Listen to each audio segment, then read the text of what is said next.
Is this the week we talk about how Kurapika might be married? Hunter x Hunter break week jumps on break, no new chapter this Sunday, so I wanted to use this excuse to chat a bit more about two factions in particular. Quick additional 417 note first. I didn't find the chance to mention this last week, but why does Benjamin say, "Before I die, I must eliminate the remaining princes or infect them with TSK?"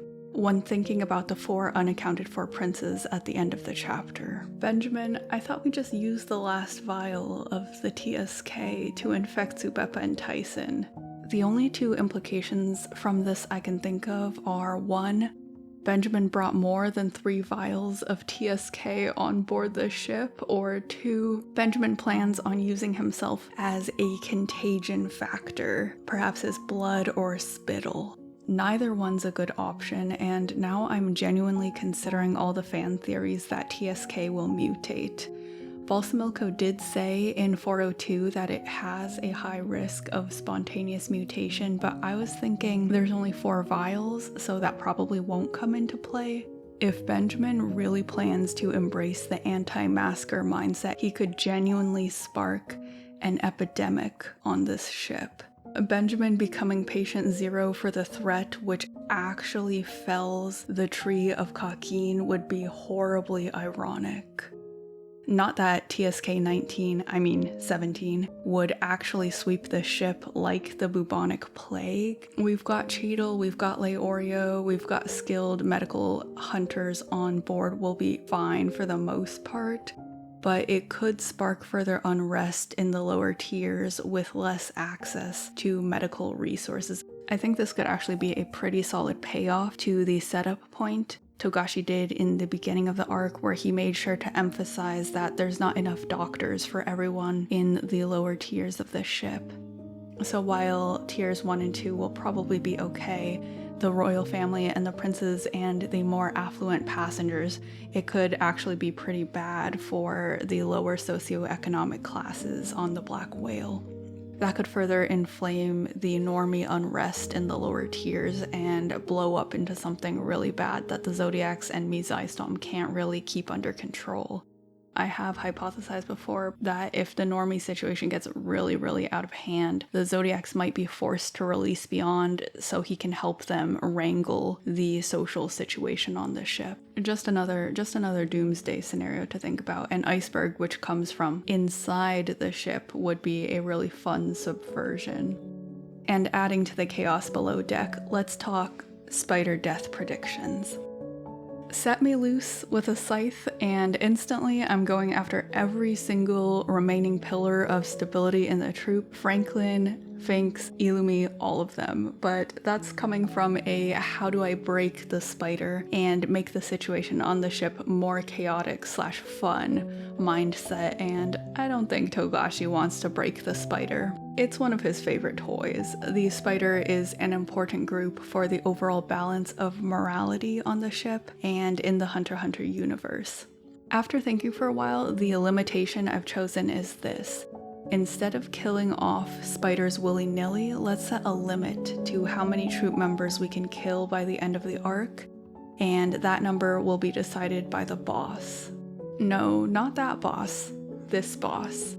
Let's bring back Neon Nostrad's York New Fortunes. It's one of my favorite threads with the spiders, and in York New, lovely Ghostwriter tells the troop if they continue on their path, though cut in half shall be your number, unhindered still the spider flies. That sounds like a great and very thematically amusing guideline to me. By the end of the arc, let's kill half the spiders. The Phantom Troop was originally 12 members plus Crollo the head, making for 13 in total. At the beginning of the Succession War arc, we're already down to 10 spiders, including Crollo, so that's 9 members plus the head. Half of the original troop's 13 members would give us 6.5, rounded up is 7, 6 members plus the head, meaning to get us down to 7 spiders, 10 minus 7 equals 3, we should choose 3 spiders to receive the Reaper's calling card. 2 out of the 3 are easy choices for me. In fact, I think most fans would agree, Benolanov and Shizuku are pretty much dead meat. Benolanov for dressing up as Hisoka and being in the murder clown's radius when Hisoka's over here talking about playing with himself. And we know how Hisoka gets about his playthings. Actually, I think Benolanov is so screwed that his death could get off-screened. In fact, he could already be dead. Frollo might just pull up to Tier 1 and find Benolanov's body mangled into a makeshift vase of flowers as a romantic gesture from his ex. It was learning the Kakin family owns the treasures Frollo was coming on board to steal that signed Shizuku's death sentence for me. Although the York New Fortunes have technically expired, I find it very amusing Shalnark died in a way which aligned with his fortune, falling to the hand of Hisoka, who's associated with the Reaper, after the call Frollo made to warn him failed to connect, / Shalnark couldn't use Black Voice since Frollo was borrowing it. And instead of just dying by himself, Kurapika died with him. Very the Rolling Stones, if you will. Shizuku's fortune also portended death, specifically mentioning her dying in a treasure chamber. In the chamber of treasure ill-gotten, there's no choice but endless sleep. Your greatest fear should solitude be, lest upon your lonesome form he creep. It's not like Frollo and Benolanov left her all alone though, right? Right? And who owns the treasures the spiders came on board to steal? This opens up an opportunity for this lovely lady right here to catch a certain member of the Kakin royal family's eye. Someone you could say has a penchant for pretty lasses. How delectable would it be for Frollo to find Shizuku's body in Sarainik's treasure collection, maybe with the tattoo artist standing there disfiguring it. Frollo's already not doing too hot, losing 2 more members in utterly gruesome ways which remind him of Sarasa's death might just be what it takes to tip him over the edge. Okay, so 1 more slot to receive a kiss from Skullcoon, who will draw our lucky short straw. Going down the list, our options are Kaluto, Illumi, Nobunaga, Machi, Phaeton, Finks, and Franklin. Kaluto and Illumi have Zoldyck immunity. I can't see them dying. There's also a theory Illumi's bringing Kaluto to the Dark Continent to try and infect them with an eye specimen to have his own Nanika, which is very messed up, but they both have to be alive for that to happen. Nobunaga is my second favorite spider, so I would probably honestly cry if he died, but I won't rule it out completely. Nobunaga doesn't have his real sword right now, and he's in the middle of the Mafia's tangled schemes, and he doesn't really know that the Mafias are beginning to turn against the Phantom Troop. Same thing for Machi, really. I adore her and salivate at the concept of an actual death match between Machi and Hisoka, but she's nowhere near his general vicinity, so she's probably safe for a while. I don't know what Machi is doing in the cabins, but I feel like she's locked in now. Hopefully we get to see her fight seriously at some point this arc. If I could pick any opponent on the entire Black Whale for Machi to fight this arc, I would pick Illumi Zoldyck.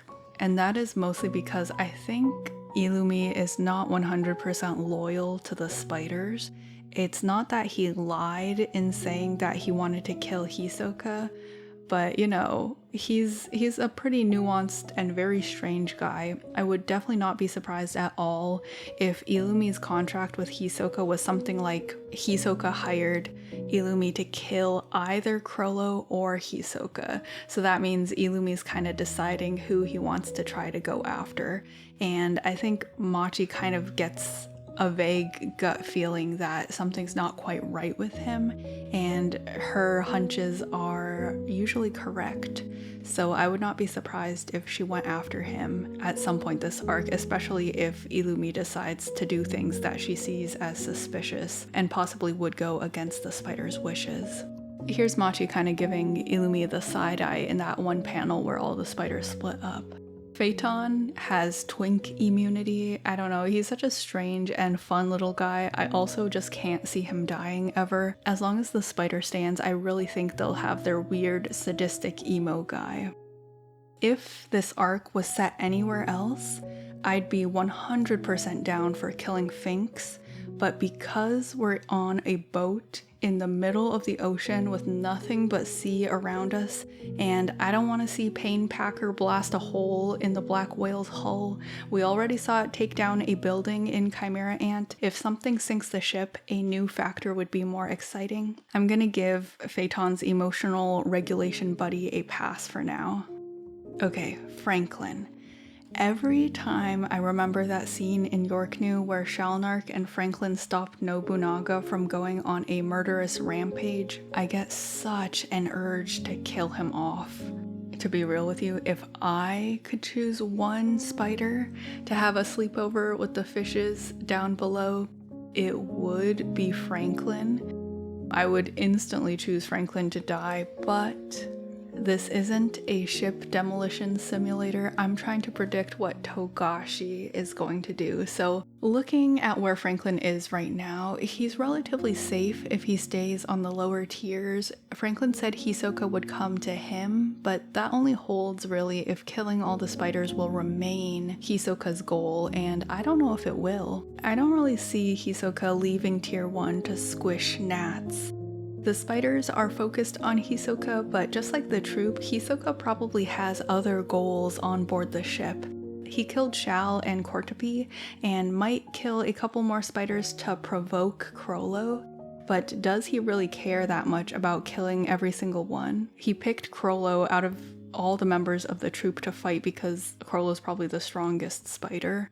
I seriously doubt he's actually invested and interested in killing all the spiders individually. It's mainly just to get at Crollo. I feel like if he finds something else that interests him more, he might shift his priorities on the ship.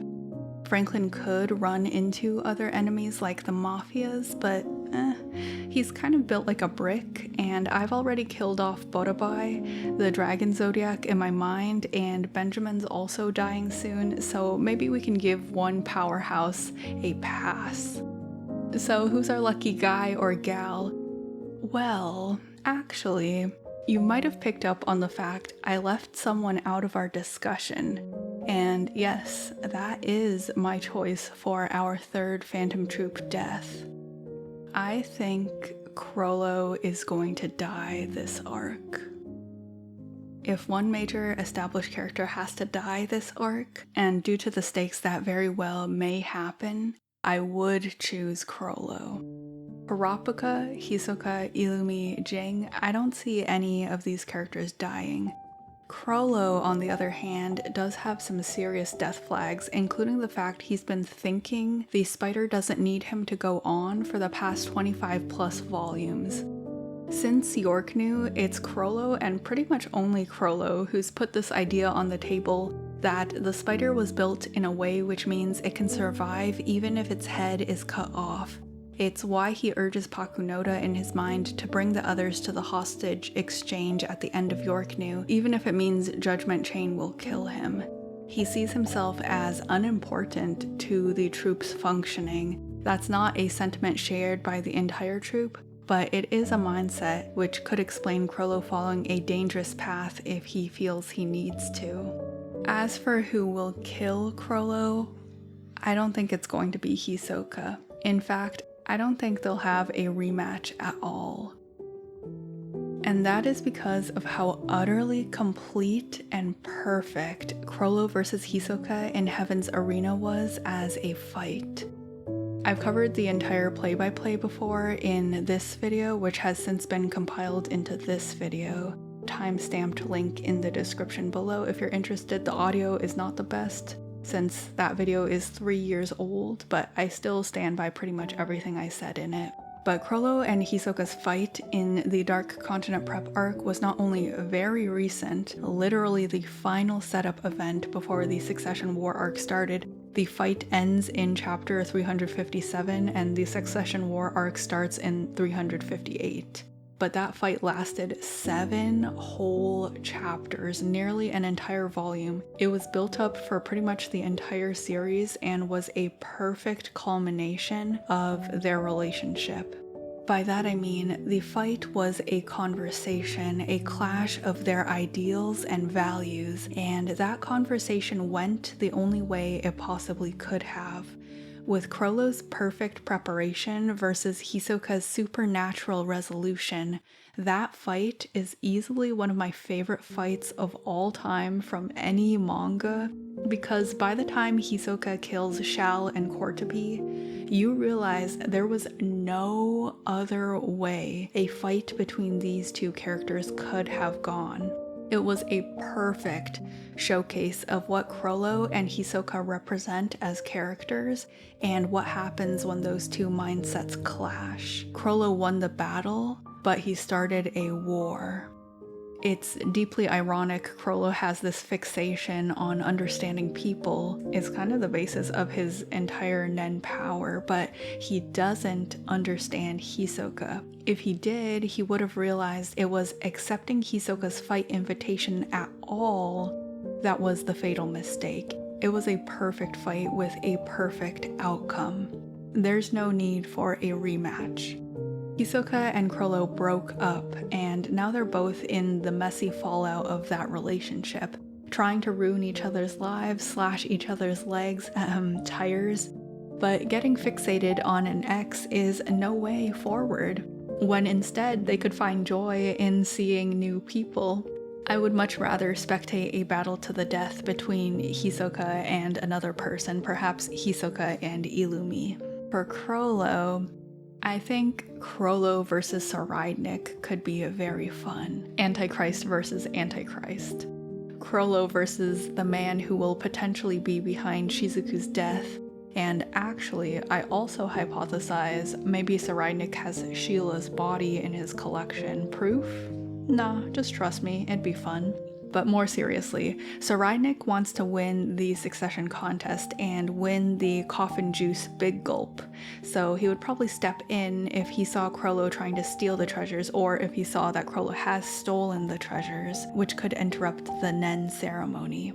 There are some implications whatever ability Chrollo is trying to add to his book will have negative side effects on him when used, which is why Bono and the other troop members are trying to get to Hisoka first, so Chrollo doesn't have to use that ability to kill him. I think Chrollo versus Saraidnik is a solid final battle guess for Chrollo, and it would also be really fun to spectate. But even if it's not to Saraidnik, our menacing neighborhood spider thief's future isn't looking too bright. Chrollo dying would perfect the warning he serves for Kurapika, since their story arcs are parallels. Chrollo is this lesson, this look ahead to what Kurapika could become if he lets his past eat away his entire identity and future. I've also discussed this before, timestamped link in the description again, but as a quick summary, Kurapika's already discarded so much of himself over the years to the point where he no longer even wears traditional kurta robes. And I don't think we've seen his iconic earring all arc. The dark figure Kurapika cuts upon our reintroduction to him in the Dark Continent Prep arc had me doing a double take, just like Machi did upon seeing Chrollo again after the spider discarded his childhood personality and joy and morals to pursue this goal of revenge against Sarasa's killer.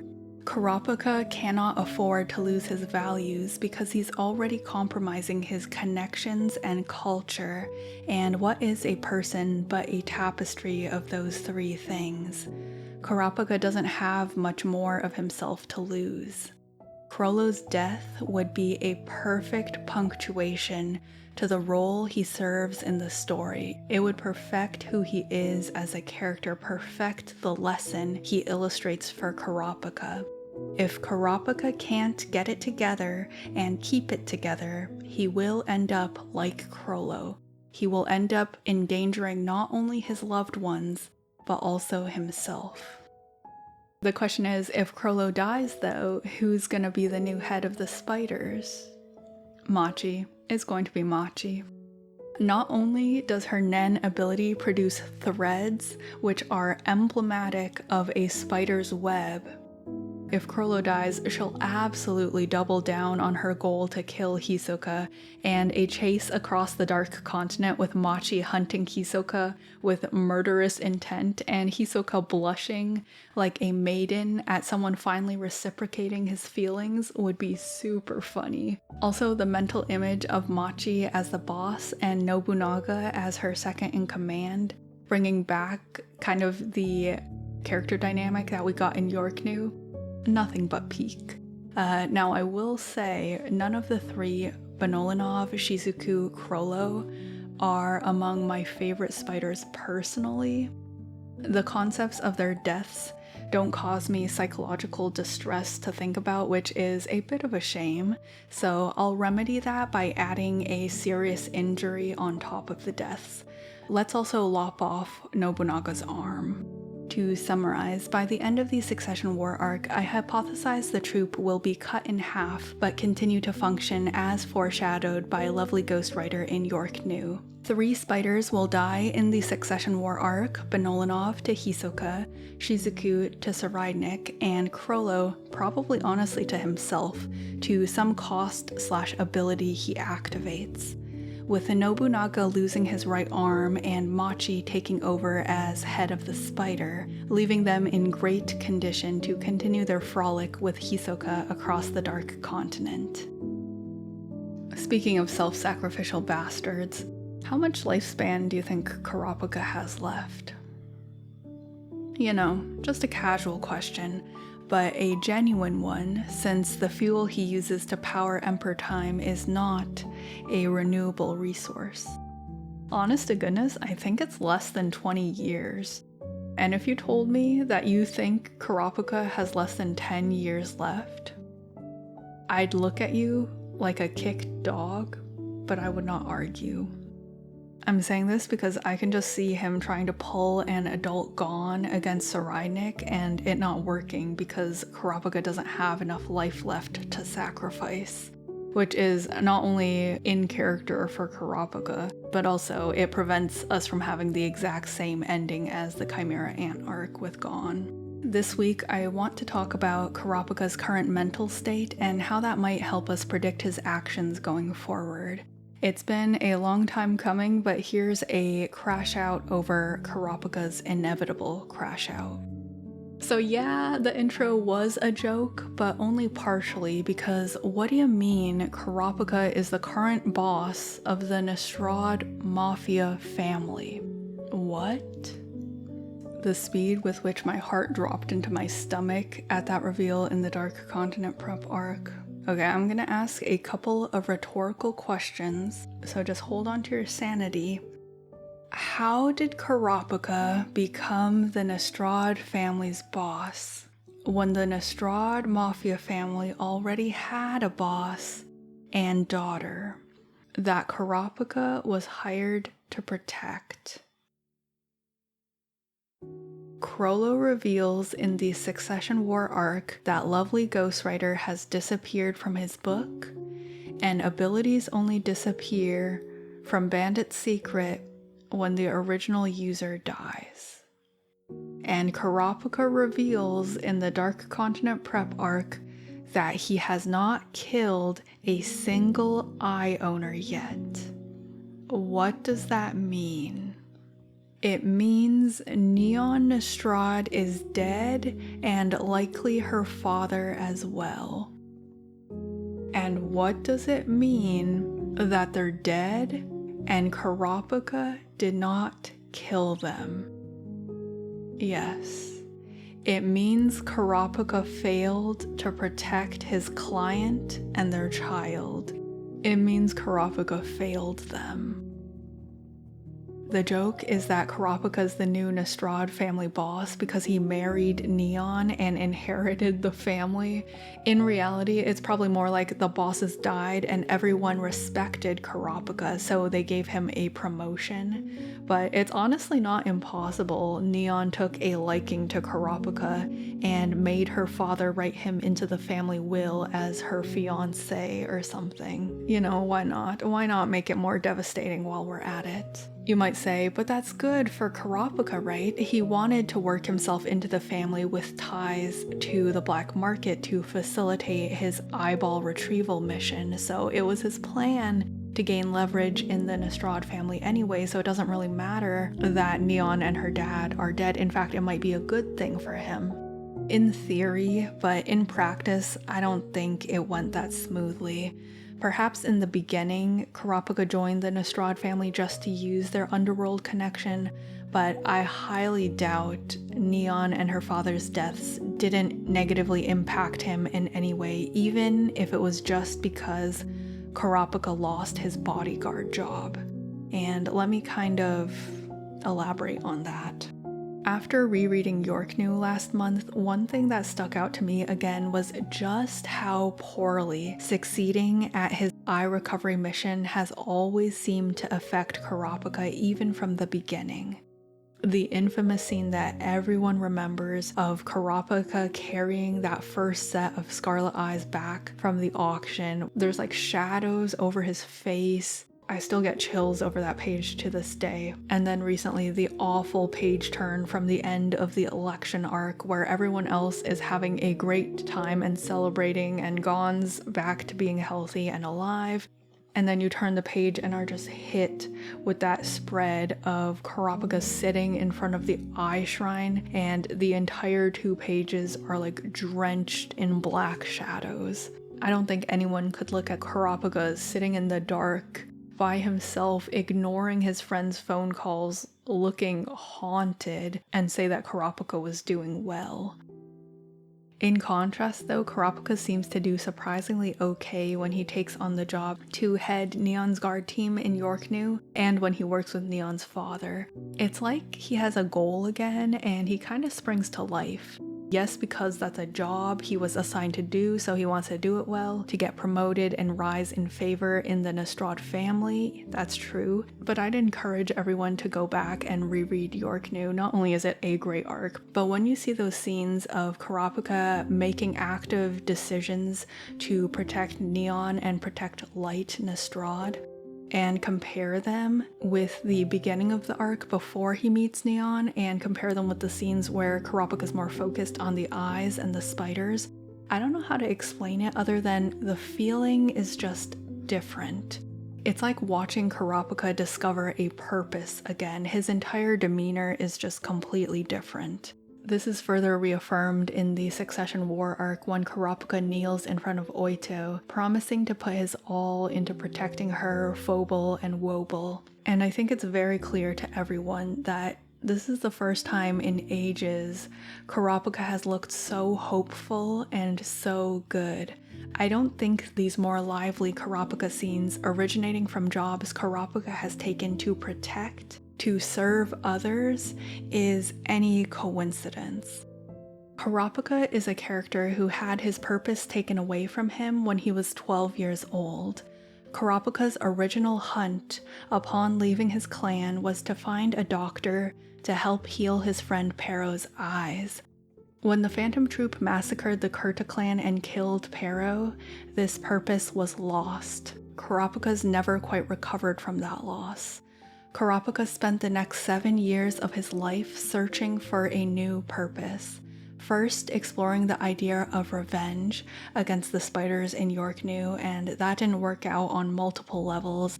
Did killing Uvogin make him feel better? No. In fact, killing Uvogin made him look probably the worst that he's ever looked in the entire series. That panel of Kurapika with bags under his eyes and a face so gaunt that his cheekbones are showing is probably one of the lowest points we've ever seen in the series for his character. So no, that was not good for him. Could Kurapika put killing Frollo over his friends? No, which further emphasized just how weak revenge was as a purpose for him.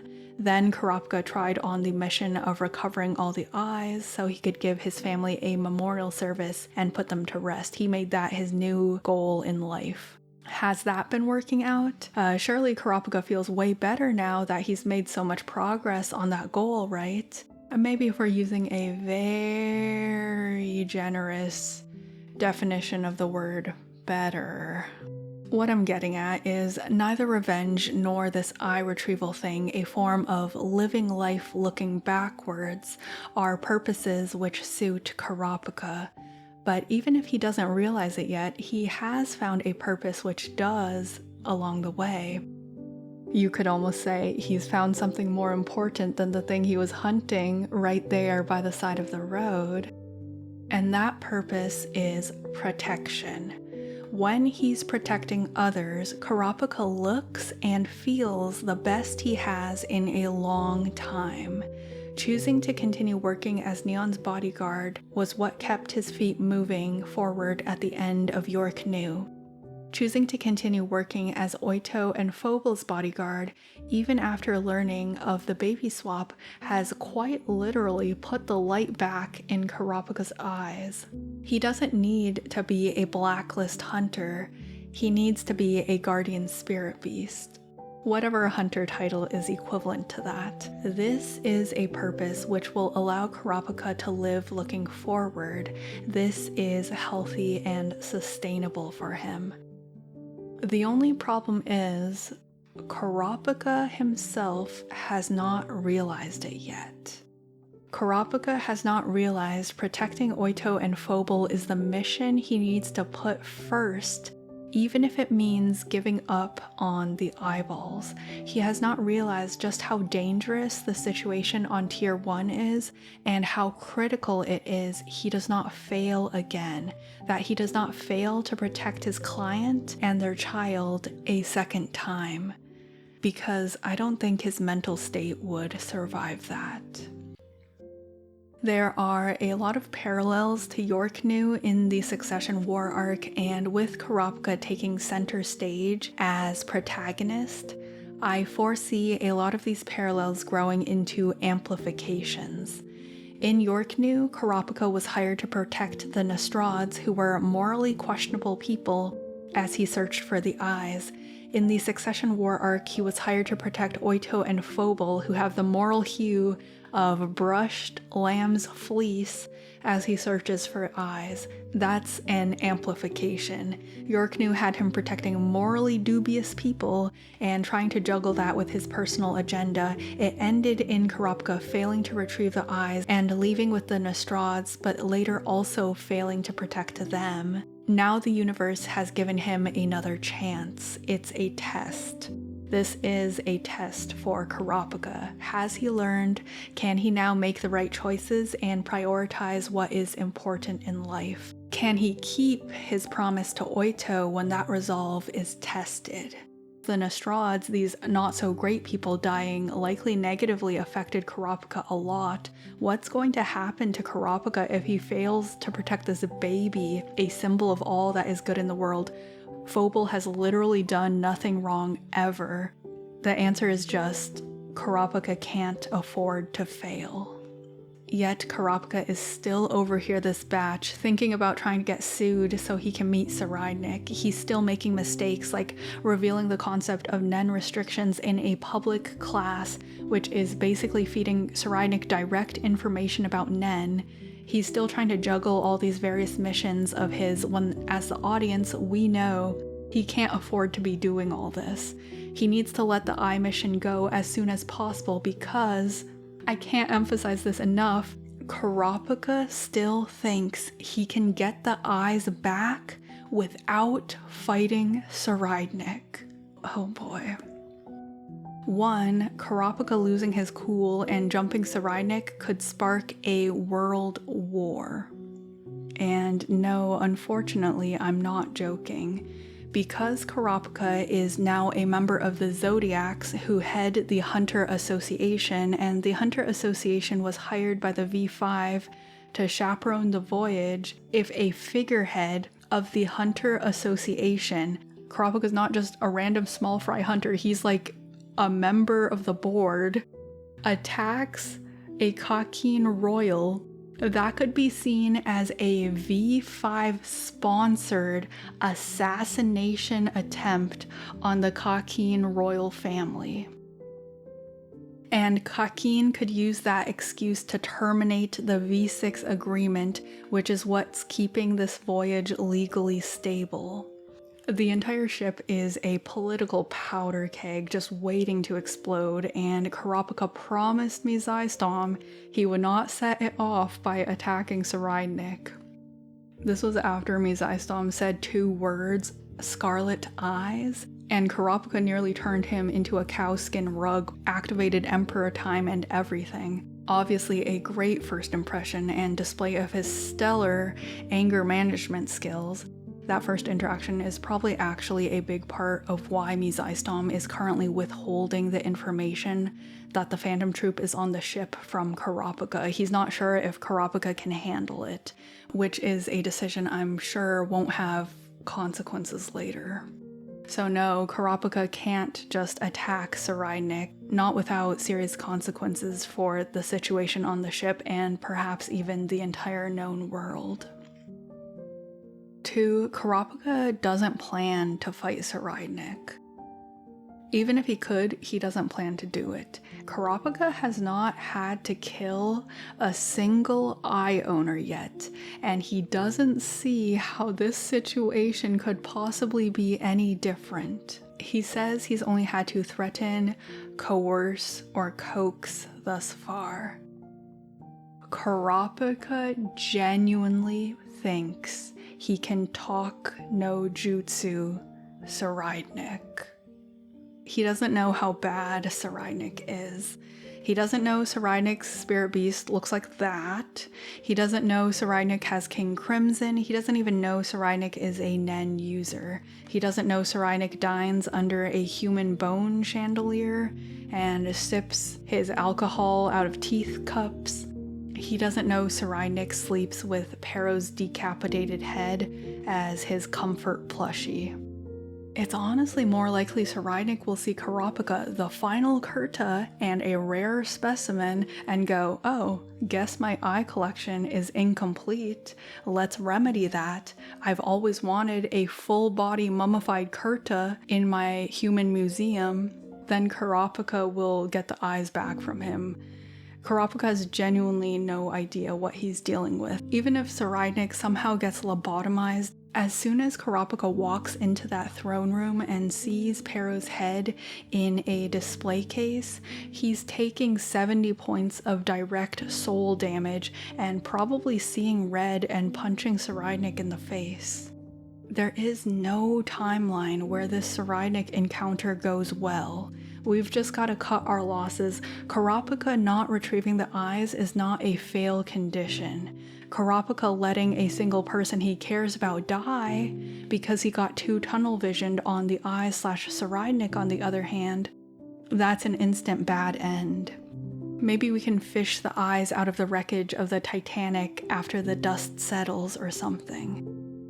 Let's not have a Gon said Pito can heal Kite, so Kite will definitely be fine moment again. Just because Kurapika's our protagonist doesn't mean his narration is reliable. Actually, we know when it comes to the eyes and spiders in particular, his reasoning is notoriously flawed and he becomes very compulsive.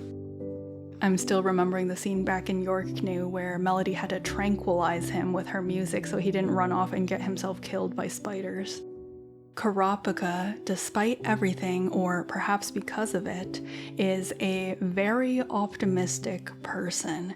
This is a trait Mizystom clocks pretty quickly and even tells him directly in 349, answering, "That's optimistic," when Kurapika states the Zodiacs can leave Beyond alone during the voyage because he isn't plotting to escape imprisonment. And we've seen that optimism again and again on the ship.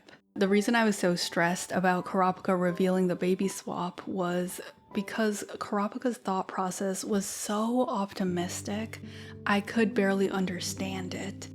He thought, yeah, I'll reveal this information and everything will be fine, and it'll make people stop targeting Phobal, and Oito won't be executed for treason, and Wobble probably isn't on the ship. The scary part is Kurapika was rewarded for that optimism by the risk paying off. The reveal has made some princes stop targeting Phobal. Oito's punishment has been suspended for now since Benjamin has been lenient, and Wobble probably isn't on the ship. And that's great. I mean, I'm super happy that all those things are true, but I worry it's reinforcing the mindset that Kurapika has. What if a single one of those things didn't turn out how Kurapika imagined?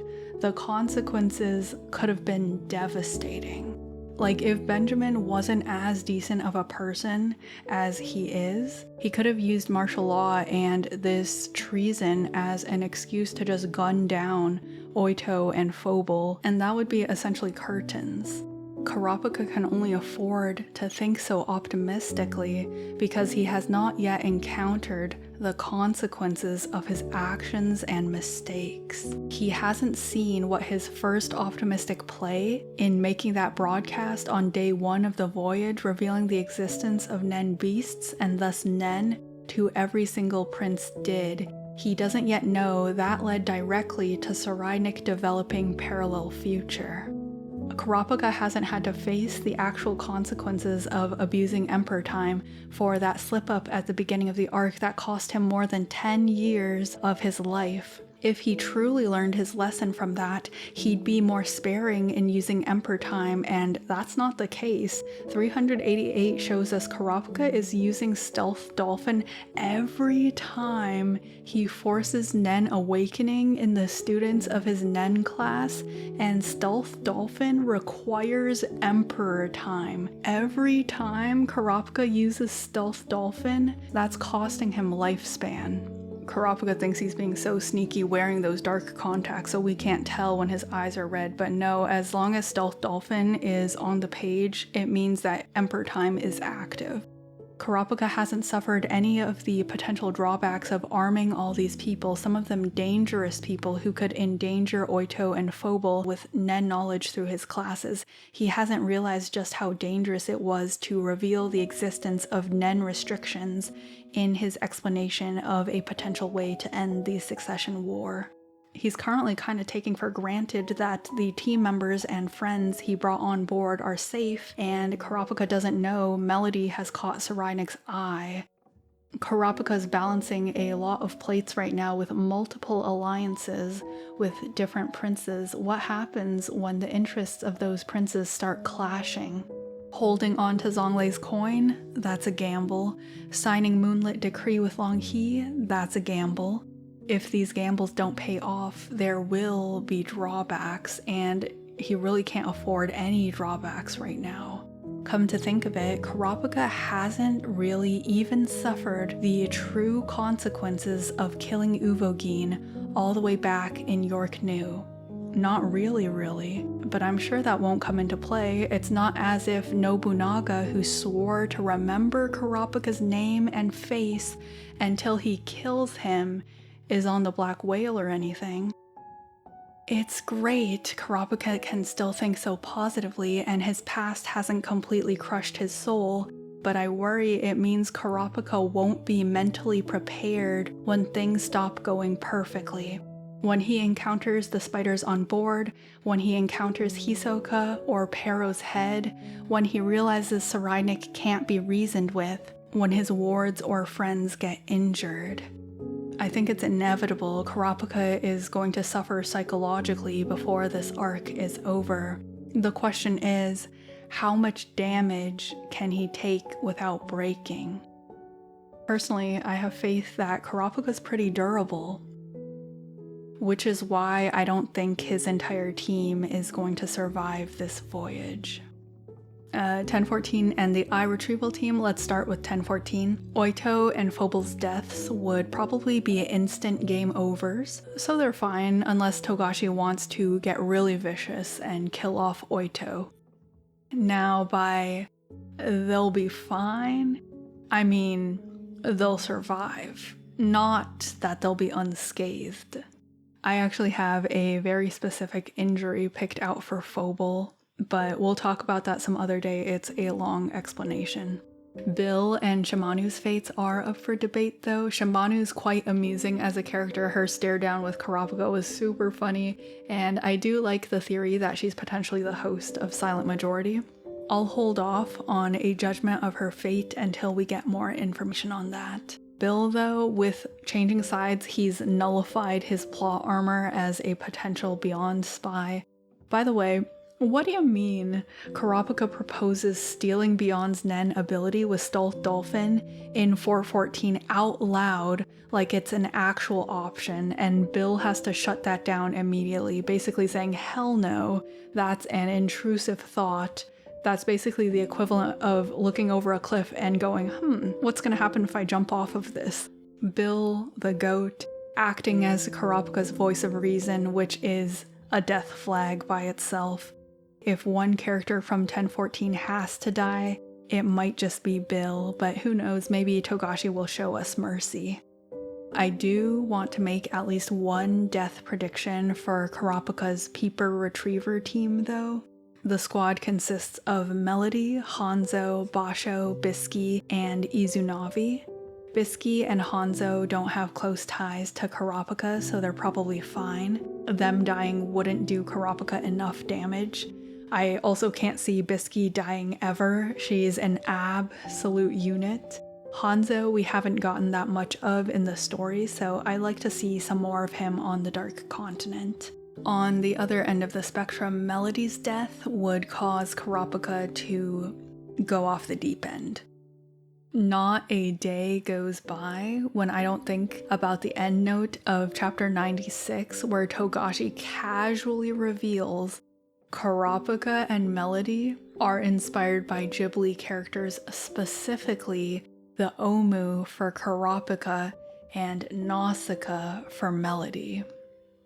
For those unfamiliar with Nausicaa of the Valley of the Wind, I highly recommend the movie. It's so good, lovely anti-war messaging, but yeah, Togashi randomly revealing Kurapika was inspired by the Omu, which are not the protagonist or even human, but rather this alien bug-like species that are persecuted and misunderstood by the humans and take a kind-hearted girl, Nausicaa, to calm them down and understand them. Okay.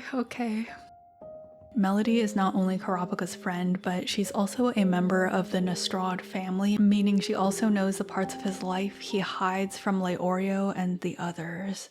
Her death would deal Kurapika way too much psychological damage, so she's probably safe, even though she's in a precarious position right now, both Kaiser and Sarainik vying for her hand, or I guess for her flute. Which just leaves us with Basho and Izunavi. Both have moderate connections to Kurapika, with Basho being a Nostrad family member and Kurapika's longtime colleague, and Izunavi being Kurapika's mentor. Either would do, and I don't have a strong preference, though I do like Basho a smidge more, so maybe I'd choose Izunavi to die.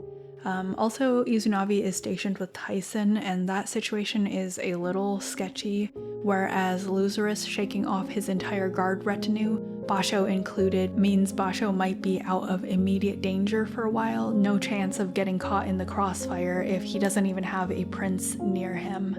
If one person from Kurapika's eye retrieval team has to die, I'd pick Izunavi. Not too much pain, not too little pain, balanced, as all things should be.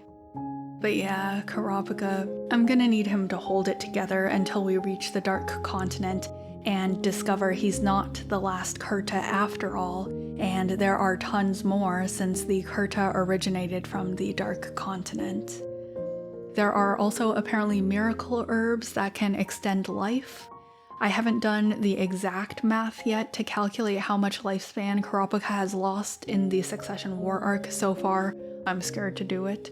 But if you remember that catastrophic miscalculation at the beginning of the voyage where he passed out and Stealth Dolphin was active, For hours and hours, Kurapika has lost over 10 years of lifespan already. And I don't know if I have the words in my vocabulary to emphasize just how bad that is. That's so bad.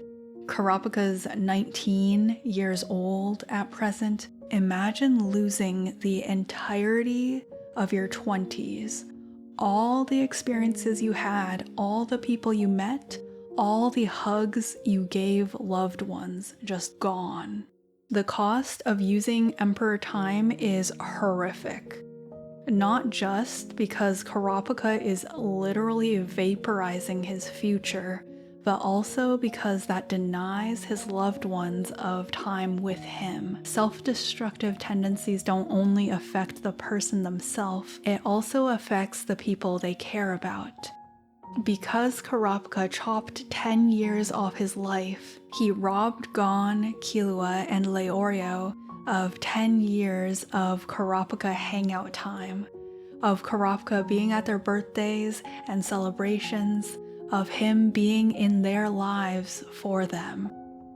Emperor Time really shouldn't be the first thing Kurapika jumps to for every little inconvenience. It should be a last resort.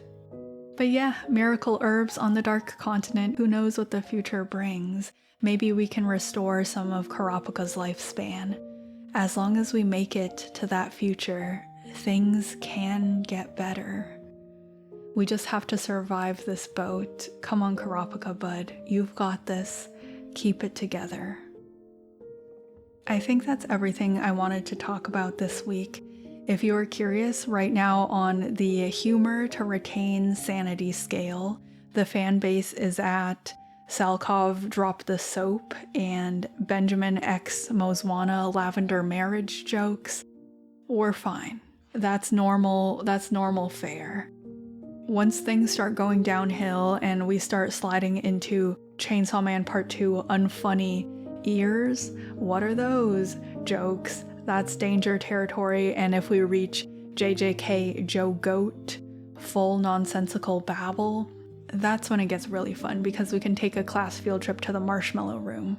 But yeah, I can't believe Kurapika's a widower with 3 kids at age 19. I remember back when he was introduced and he didn't even have arms.